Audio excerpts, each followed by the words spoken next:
Hi everyone, क्या हाल चाल है दोस्तों। सर सब बढ़िया, सब मजे में। दोस्तों, आप सभी ने सुना होगा कि सर इस बार सुनने में आया है कि सीए इंटर का लॉ का पेपर काफी ज्यादा आउट ऑफ द बॉक्स आ गया, टफ आ गया।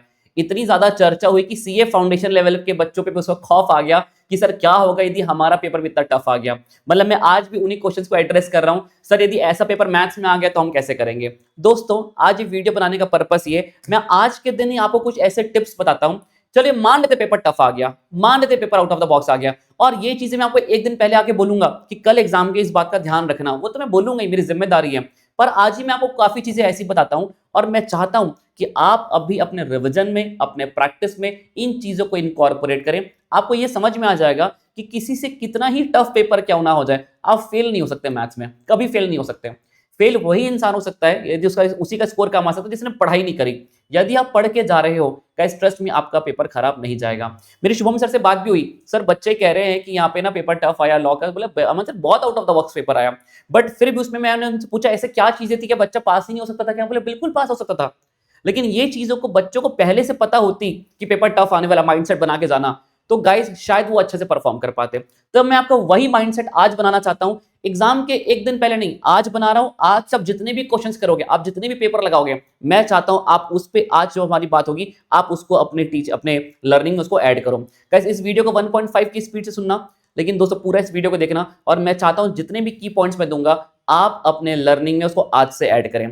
पहली बात दोस्तों ये तो क्लियर हो गई, यदि paper out of the box आता है ना, तो आपसे पढ़ाई से कई ज्यादा वो मांगता है। जो पढ़ के आया है वो आपसे स्मार्ट वर्क मांगता है। वो दोस्तों वहां पे चेक कर रहा है कि आप इस पैनिक सिचुएशन को मैनेज कर सकते हो कि नहीं। तो गैस आपको थोड़ा स्मार्ट वर्क करना पड़ेगा।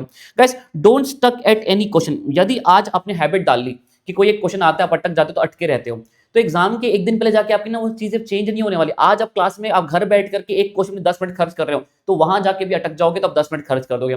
तो गाइस अभी डेवलप करो हैबिट। यदि किसी क्वेश्चन में मैं बहुत ज्यादा अटक रहा हूं, बहुत टाइम लग रहा है, उसको छोड़ करके मैं आगे बढ़ूंगा। आज से हैबिट डेवलप करो। आप जितने मॉक टेस्ट लगा रहे हो, जितनी प्रैक्टिस करो, जितने भी दिन बचे हैं एग्जाम के, वो 1.5 दिन में जितनी मेहनत करोगे, आज से एक हैबिट डालो कि मैं किसी भी क्वेश्चन में अटकूंगा नहीं। क्या पता आगे इजी क्वेश्चंस वेट कर रहे हो, आपको ये रिग्रेट नहीं होना चाहिए कि आगे का पेपर आसान था, मैं तो 50 क्वेश्चन में अटक गया। So guys smart work is required. यदि उस पेपर को देखा जाए, लॉ के पेपर को, मैं तो I am not right person कि लॉ के पेपर को जज कर पाता, पर मैंने शुभम से बहुत डिटेल में एनालिसिस पूछा कि सर क्या था, तो बोले यार एमसीक्यू बहुत टफ था, आउट ऑफ द बॉक्स था, पर डिस्क्रिप्टिव पेपर मैनेजेबल था। लेकिन ये बात बच्चे को तो बाहर निकल के पता लगी ना कि डिस्क्रिप्टिव पेपर मैनेजेबल था।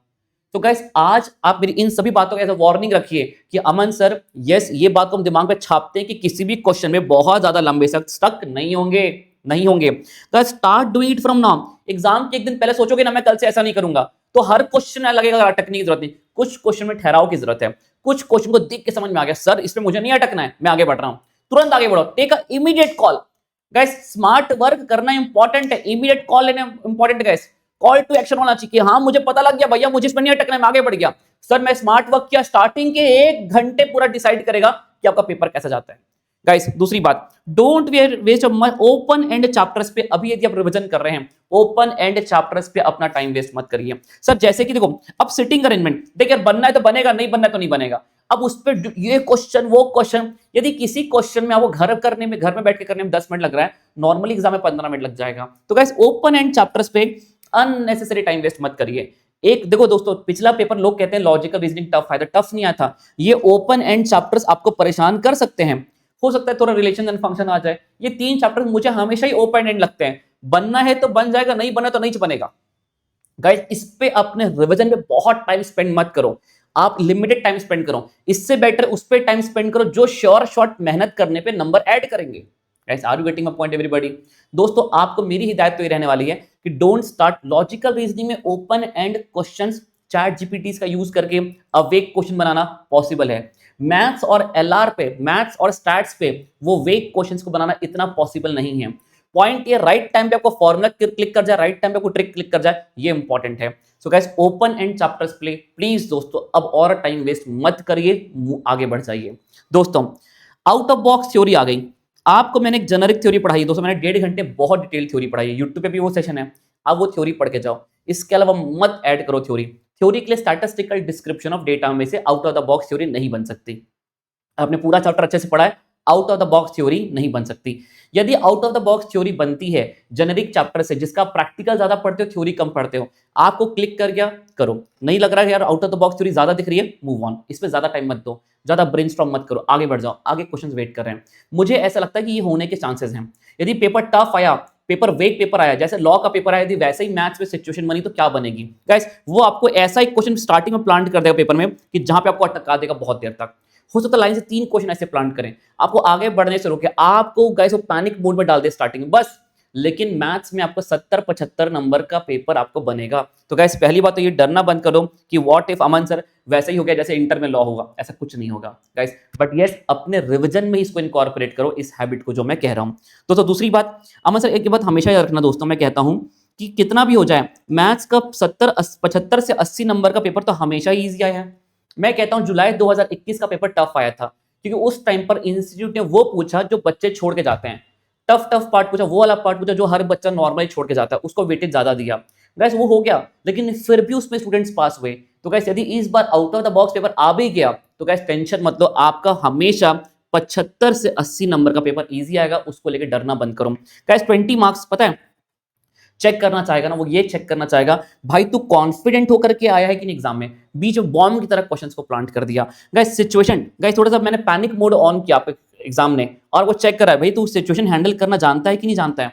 गाइस आपका ये रिस्क टेकिंग कैपेसिटी चेक कर रहा है, भाई तू कैलकुलेटेड रिस्क ले रहा है कि घबरा करके एकदम नेगेटिव नेगेटिव मार्किंग अट्रैक्ट कर रहा है। हो सकता है पेपर आपसे गाइस ये सब चीजें चेक करना चाहता हूं नॉलेज के साथ साथ, लेकिन ऐसा नहीं होगा कि 100 नंबर का पेपर उठा के डाल दिया ले भाई सारे के सारे, अरे आएगा ना ज्यादा से ज्यादा, मैं कह रहा हूं ये भी आज तक इतना अचीव नहीं हुआ मैथ्स में। 20 नंबर का भी टफ क्वेश्चन आज तक टारगेट अचीव नहीं हुआ, मैक्सिमम 8 या 10 क्वेश्चन पिछली बार जो हुआ बस। हमेशा 90 मार्क्स का पेपर इजी आया, एवरेज आया, पढ़ा हुआ आया है। गाइस आज की डेट में मैथ्स में जो हाईएस्ट मार्क्स आते हैं 100 आउट ऑफ 100 टच हो रहे हैं, 90 प्लस टच हो रहे हैं। तो गाइस इसलिए टेंशन लेना बंद करो।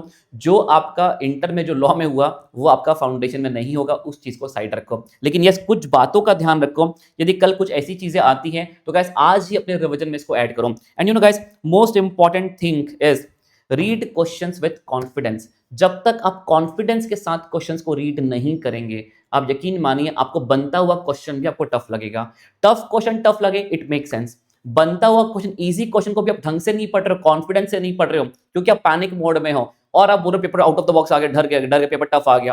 पेपर टफ आया कि नहीं तो आपको बाहर पता निकलने के बाद पता लगेगा। उस टाइम पे पेपर को इजी ही मान के पढ़ो कि पेपर कितना भी हो बैलेंस तो होगा, कहीं ना कहीं तो बैलेंस होगा। एंड गाइस इसी चीज को अभी अपने रिवीजन में अपने साथ अपने पढ़ाई में इसको इनकॉर्पोरेट करो। एग्जाम में एकदम एक दिन पहले ये ज्ञान मिल गया सर मैंने वहां पे जाके संभाल लूंगा, ऐसा कुछ चमत्कार नहीं हो कि एक ही दिन में हो जाएगा। आज करना शुरू करोगे, 7-8 दिन है एग्जाम के, 1.5 दिन की पढ़ाई में भी इस चीज को ऐड करो।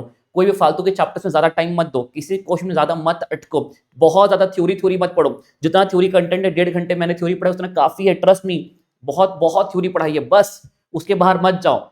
Guys again the paper will be manageable. Guys I want all of you कि आप इस कॉन्फिडेंस के साथ आप सारे क्वेश्चंस को पढ़ो। और यदि आपको फील होता है कि यार अमन सर मैं पूरे कॉन्फिडेंस के साथ पेपर को अटेम्प्ट करूंगा, गाइस जरूर कमेंट करना Aman sir I will perform with confidence. और ऐसे कमेंट करने के लिए मत करना, पहले फील करना फिर कमेंट करना, तो आपको होगा हाँ यार मैं कॉन्फिडेंस के साथ पेपर को अटेम्प्ट कर सकता हूं। Guys don't forget to like this video and guys don't forget to subscribe this channel. This is your maths buddy Aman Khedia. मिलते हैं दोस्तों, मैं आपको एग्जाम टाइम तक प्रॉपर गाइडेंस देता रहूंगा। जो छोटे छोटे डर आपके सामने आएंगे गाइस उसके लिए मैं अवेलेबल रहने वाला हूं। लेकिन गाइस अगेन पैनिक मोड को ऑफ करके स्टडी मोड को ऑन कर दो। मिलते हैं दोस्तों अगले वीडियो में। Bye everyone take care.